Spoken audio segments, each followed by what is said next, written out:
All right, let's jump right into this explainer.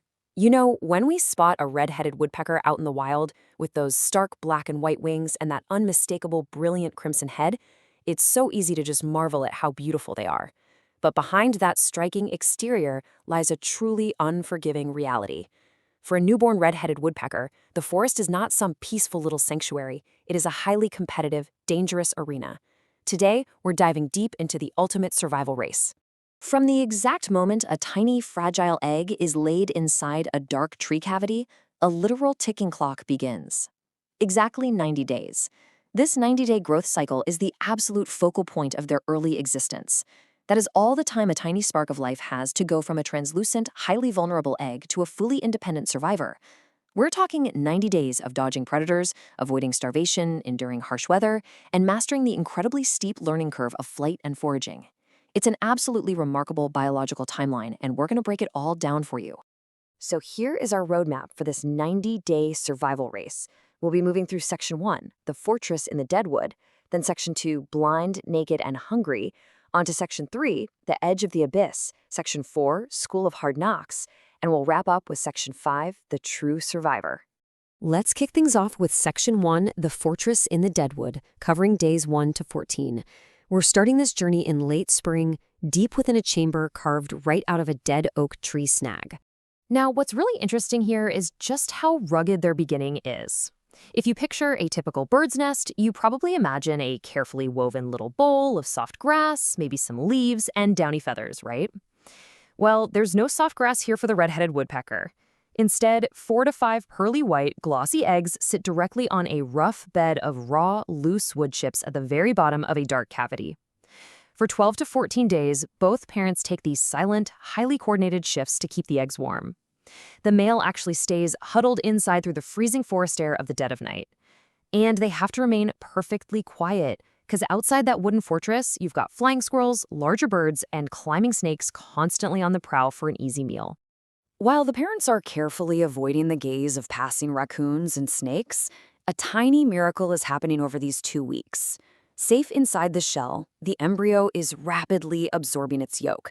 It's growing tiny bones, it's forming muscles, and developing a highly specialized temporary tool on the tip of its beak called the egg tooth.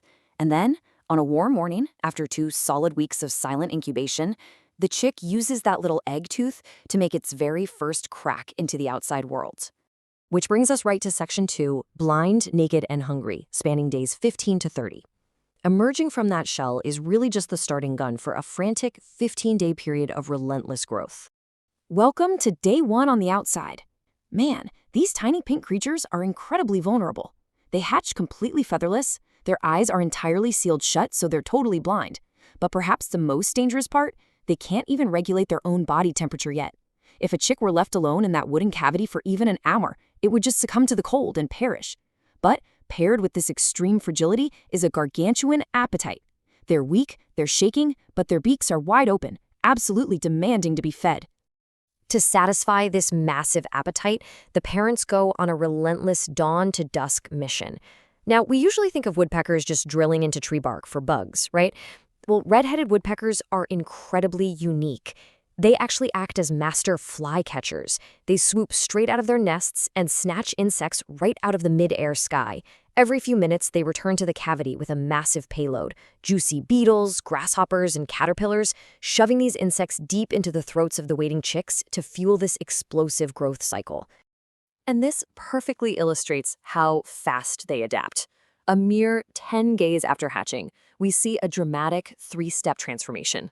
First off, dark pin feathers begin to erupt from their fragile pink skin, looking almost like tiny thorns. Next, their eyes finally pop open, revealing these dark, curious little beads, taking in their wooden world.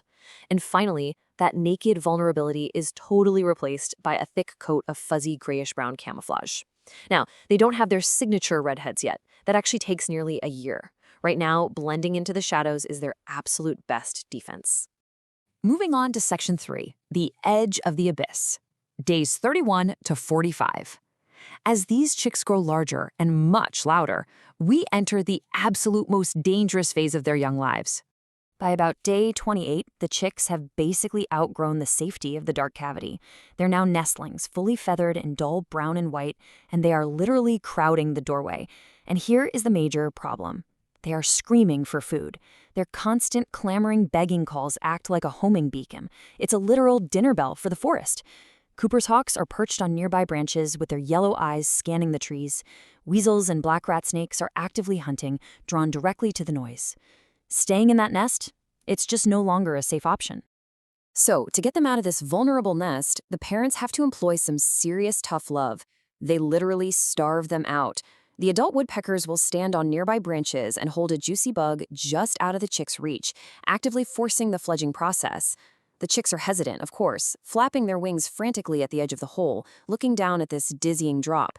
And gravity is entirely unforgiving here. But hunger eventually wins out, forcing the clumsy chicks to take a desperate, wild plunge toward the forest floor, awkwardly attempting to catch a lower branch.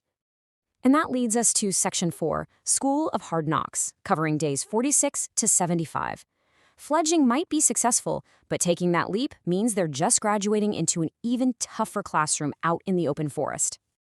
So they can finally fly, but honestly, their early foraging skills, they're terrible. They're going to miss bugs, fall off balance, and just peck confusedly at random branches. The crucial thing here is that they must watch their parents intensely.